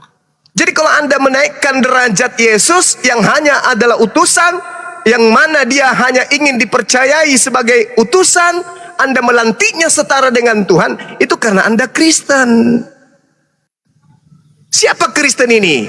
Mohon maaf, serigala nyamar domba. Maksudnya orang-orang yang berasal dari ajaran Romawi yang kemudian ngaku-ngaku dari Yahudi. Ingat, Yahudi domba, Romawi serigala. Itu simbol. Jadi yang disebut domba itu hanya Bani Yakub. Mana dalilnya? Yesaya 50 nomor 17. Serigala itu lambang atau simbolnya Roma. Nah sekarang yang dempet ke Yahudi Romawi. Makanya agama tertua menyembah kepada makhluk yang bernama Yesus itu Romawi. Gitu saudara. Ini yang Anda harus pahami. Jadi memang kerangka berpikir di dalam menjabarkan iman Kristen itu berkaitan dengan Islam itu memang harus benar-benar pada poin yang harus didudukan pada poin yang seharusnya. Jadi kalau Anda mengatakan muliakanlah diriku sebagaimana kemuliaan yang dikumiliki, ya memang kemuliaan yang dimiliki oleh Yesus itu adalah kemuliaan yang dimiliki oleh Tuhan, kemudian diberikan kepada hambanya yang suci, yaitu Yesus anak Maria. Sekarang Kristen muncul. Itu membawa muatan cakupan ajaran dari Romawi Yunani. Demikian. Itu kalau di Islam walakot karomna Bani Adam. Seluruh anak Bani Masya Adam Allah. itu Allah muliakan. Lanjut Ahi. Betul. Oke, baik. Hal yang keliru juga ya, saya udah sampaikan tadi, tapi ya sudah Anda sebutkan logos itu adalah ucapan, sementara Alkitab mendefinisikan secara konteks televisi itu bukanlah ucapan, itu adalah kata benda atau satu pribadi, ya, itu bukan ucapan atau perkataan. Kalau perkataan itu harusnya di situ dibuat bukan logos tapi rema. Itu yang pertama kekeliruan Anda. Lalu yang kedua adalah Anda ini jadi membingungkan. Anda ketika mengucapkan kemuliaan yang ada pada diri Allah itu seakan ya kembali lagi berarti Anda mendukung bahwa Yesus itu adalah Allah. Gitu. Yesus itu adalah Allah, Anda mendukung. Karena di dalam Yohanes 17 ayat 15 dikatakan oleh Yesus di sana, oleh sebab itu ya Bapa, permuliakanlah aku padamu sendiri dengan kemuliaan yang kumiliki. Ini yang kumiliki di hadiratmu sebelum dunia ada. Emang sebelum dunia ada Yesus di mana? Nah, ini kan kalau Anda katakan gunakan akal, harusnya Anda menggunakan akal dalam mencerna ini, tapi hilang akal Anda karena bentrok dengan iman Anda di dalam yang Anda percaya sebagai Islam. Anda katakan sebagai Kristen dari dengan saya. Sementara saya mengimani Alkitab, Anda mengimani Quran. Lalu Anda merasa sok menjadi lebih memahami akal dalam memahami Alkitab. Sekarang saya mau tanya, coba digunakan dulu akalnya. Ketika dikatakan permuliakanlah aku padamu sendiri dengan kemuliaan yang kumiliki, bukan yang dimiliki Bapa, yang kumiliki di hadiratmu sebelum dunia ada. Sekarang mau saya tanya, sebelum dunia Yesus kapan ada? Kapan lahir Yesus? Emangnya sebelum dunia ada Yesus sudah ada? Nah, di sini jawabannya. Makanya Yohanes 1 ayat 1 sampai 17 itu memberikan jawaban siapa Yesus itu pada mulanya dan bagaimana Yesus itu, bagaimana firman itu yang adalah Allah tadi menjadi manusia yang disebut Yesus. Jadi kalau Anda menggunakan akal, harusnya Anda memahami ini. Sebelum dunia ada, Yesus itu apa itu? Itu deh. Jadi akal itu tadi sudah hilang. Yohanes 17 ayat 5 cukup jelas itu. Kemuliaan yang kumiliki, bukan kemuliaan yang Bapa berikan atau Bapa miliki. Katakan situ, kemuliaan yang kumiliki. Berarti dia Yesus pemiliknya. Begitu. Jadi itulah kalau kita berpikir logika dengan yang waras, iya ya pasti bertanya. Terus Yesus ini sebelum dunia ada siapa apa? Nah, itu dia yang berpikir dia. Maka dicari. Tapi karena Anda masih terpatok kepada doktrin dogma di dalam Quran tadi, Anda memaksakan masuk di dalam Alkitab, lalu Anda menyerang Kristen, salah memahami, sementara Kristen sendiri adalah pemilik Alkitab. Jadi mana yang benar menggunakan akal sehat? Terima kasih Bang. Oke, baik. Sedikit lagi sebelum menjawab. Jadi dia tadi mengatakan bahwa logos itu adalah pribadi. Pertanyaan saya, kalau logos itu pribadi, pribadi apa yang diberikan kepada para murid? Seperti yang tertulis di dalam Yohanes 17 ayat 14, ego dodeka autos ton logon. Ya, di situ dikatakan aku telah memberikan firman-Mu kepada mereka. Sekarang pribadi apa yang diberikan kepada murid? Apa pribadi Yesus? Jadi Yesus memberikan pribadi kepada Yesus gitu, kepada murid gitu. Ini ngerti enggak sih Anda ini sebenarnya? Kalau logos itu adalah pribadi, berarti ada pribadi lain selain Yesus yang diberikan kepada murid. Nah kalau rema itu di ayat 8, segala firmanmu, segala rema yang kau berikan kepadaku telah aku berikan kepada mereka, dan mereka menerima karena mereka bukan dari dunia, sama seperti aku bukan dari dunia. Bukan yang ayat 8 ya. Di ayat 8 dikatakan, sebab segala firmanmu yang kau sampaikan kepadaku telah aku sampaikan kepada mereka, dan mereka telah menerimanya. Mereka tahu benar-benar bahwa aku datang daripadamu, dan mereka percaya bahwa engkau yang telah mengutus aku. Ini rema. Tetapi di ayat 14 logos. Kata Anda logos pribadi. Yesus memberikan pribadi lain kepada muridnya gitu.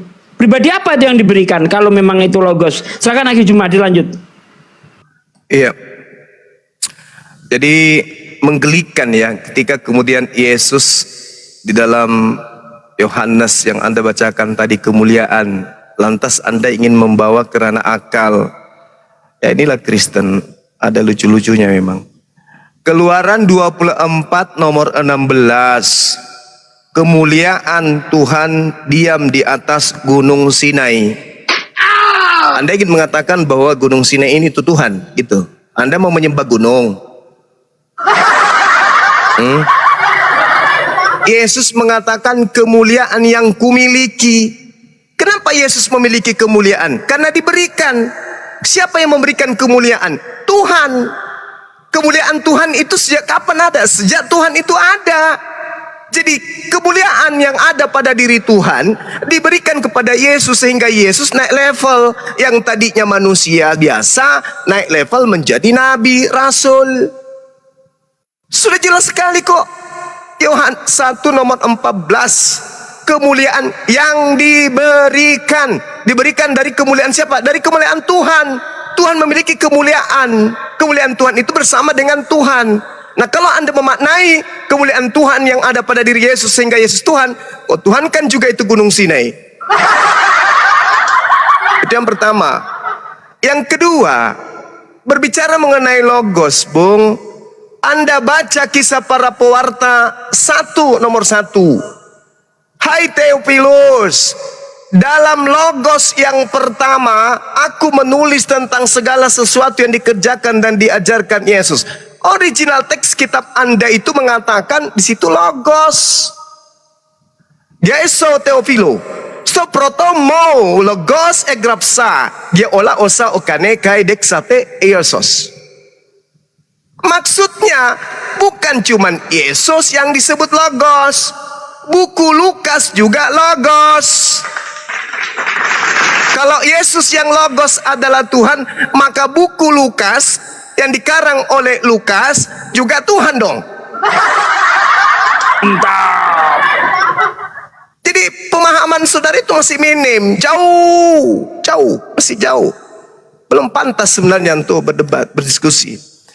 Jadi saudara itu ketika mendudukkan tadi Tuhan tidak menjelma menjadi manusia, memang betul. Tetapi Anda mengatakan Tuhan itu menjelma menjadi manusia. Lalu Anda mengatakan itu benar. Saya katakan itu salah. Yang benar adalah dewa menjadi manusia. Baru itu tepat. Mana dalilnya? Filipi 2 nomor 6 nomor 8. Anda belum sentuh. Manusia menjadi dewa, Yohanes 14 nomor 9. Anda pun tak sentuh. Itu jadi ajaran Kristen, ajaran para nabi berbeda. Jauh beda. Makanya saya katakan Kristen ini adalah agama dari barat. Bukan agama para nabi, bukan ajaran para nabi. Sekali lagi saya katakan kepada saudara, Yesus itu manusia. Kalau Anda tidak mengakui Yesus manusia, wajar. Karena di dalam Yohanes 2 Yohanes 1 nomor 7, Kristen itu disebut antikristus. Siapakah pembohong itu, penipu itu, pendusta itu? Siapakah dia? Mereka yang pergi ke seluruh dunia yang tidak mengaku Yesus datang sebagai manusia. Kalau Anda mengatakan Yesus bukan manusia, betul lah itu. Karena Anda memang antikristus. Kristen itu anti Yesus, tapi membawa nama Yesus. Makanya Yesus mengatakan, waspadalah kepada penyesat yang datang kepadamu, memakai namaku, membawa namaku, dan berkata akulah dia. Itulah yang Anda pahami. Itulah yang Anda imani sekarang. Apa itu? Dewa yang menjadi manusia. Siapa dia? Yesus. Apa gelarnya? Bintang Timur. Helal bin Zakar. Saya kira begitu, Bung. Ya, silakan. Saya satu sesi lagi, habis itu ke guru saya. Karena saya mau asar di sini. Silakan. Oke, baik, saya tanggapi ya. Untuk saya juga mau izin. Tadi Anda itu saya katakan Anda itu berbohong atau berdusta karena ucapkan tadi kata Lukas 1 itu ayat 1 sampai 4 itu adalah logos, sementara di situ tertulis adalah kata logo, bukan logos. Wah, kuculuk juga nih orang. Iya, masih minim. Makanya masih minim, masih jauh. Anda jangan menambah-nambahi. Ya, di situ dikatakan kata logo, ya. Itu yang pertama. Yang di bawah itu Kisah Para Rasul 1 ayat 1 tuh. Ini orang. Tunggu dulu Bang. Logo. Jadi bukan logo. Ayat berapa sih ada logo itu, Gurunda? Kisah Para Pewarta Kisah 1 Para Rasul nomor 1 ayat 1. Tadi dibilang Logon. Lukas 1 ayat 1 dan Lukas 1 tadi dibilang. Kisah Bukan Para Lukas. Rasul, Kisah Pewarta yang Bang Juma sebut. Gimana sih? Wah, ayat aja salah dia. Lukas tadi yang Tonmen, disebutkan. proton, logon, opei seman, peri panton, o teopile, hon saxto, ho eosus, paisen to kai didasken. Itu dia yang di bawah Bang Juma. Nah, itu teks Logonin. Ya logon itu ya logos. Gimana sih kok nggak ngerti dia? Dia nggak ngerti bentuk Enggak, pertama, memang bentuk tertulis kedua ya. logos, Dek. Di Kisah Para Rasul itu tertulis logos, yang bukan logon, logos. Ya. Iya, dia salah dalil itu kayaknya tuh. Oke, saya baca ya tonmen proton logon Ini orang. bukan logos. Dinda ini Logon dibesarin. itu yang merujuk Artiansa. artinya yang menjelaskan tentang logos. Siap Gurunda. Aku buka ini ya. Alkitab Sabda yang paralel ya, Dek. Manton, Siap Gurunda. Siap Otepile, Gurunda.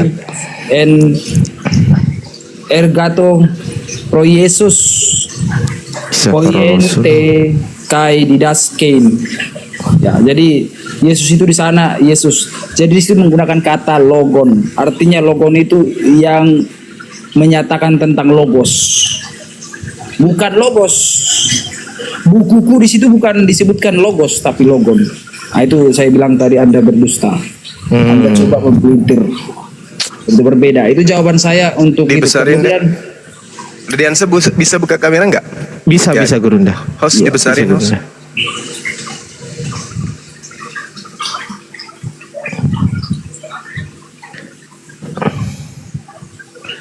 Oke ya. Alkitab Sabda. Operator nih. Operator, besarin dong. ya, bukan Alkitab Sabda. Oke Gurunda. Siap Gurunda. Kisah Para Rasul 1 ayat 1. Kita bergerak. Hai Kita bergerak. Theophilus ini ya. Iya. Pengertian saya yang dibesarin, host. Kok Bang Andi yang dibesarin? Bukan saya yang besarin Bang Andi. Oh. Jadi gini, abang yang nggak tahu, ya aku kasih tahu ya abang yang nggak tahu ya. Logos ini sama-sama, artinya tuh sama, hanya bentuknya saja yang berbeda. Ada logos. Ya ini Gurunda. Kasih terjemahan baru, Dek. Siap Gurunda. Terjemahan 35 baru. itu menggunakan kata adjektif kawan, bukan kata benda. 3056 kodeksnya itu. 356 ini Gurunda. 356 Gurunda. Jadi Kisah Para Rasul 1 itu ayat 1 itu menggunakan kata logon, kata Ini sifat. TB nih Gurunda. Iya, silakan tunjukkan. Ini? Nah ini udah nih. 35. Logos itu bukan logon. Nah ini? Logos, mana ada logon? Kita sudah belajar itu, udah tamat itu 30, 40, 70 tahun yang lalu dia udah tamat ini. Tuh, logos. Mana logon? Logos. Ya itu kan logon itu. Apa itu? Baca di atas ini logon. Jadi logon itu untuk apanya maksudnya logon? yang logon Gurunda, tentang logos. Begitu kawan. Logon Gurunda. Tapi itu Iya, Anda nggak logon. tahu. Logon ternyata Gurunda. Oh, Yang iya. berisi tentang Iya, loh. logos. Oke, Ya. ayo coba dieja, Maruba. LO Itu kan di lo. bawah ada dari, jangan Anda buka dari logos. Itu kan katanya tertulis itu logon. Ini tertulis apa? Logon, tapi dalam konteks teologis itu logon yang berisi tentang logos. Iya.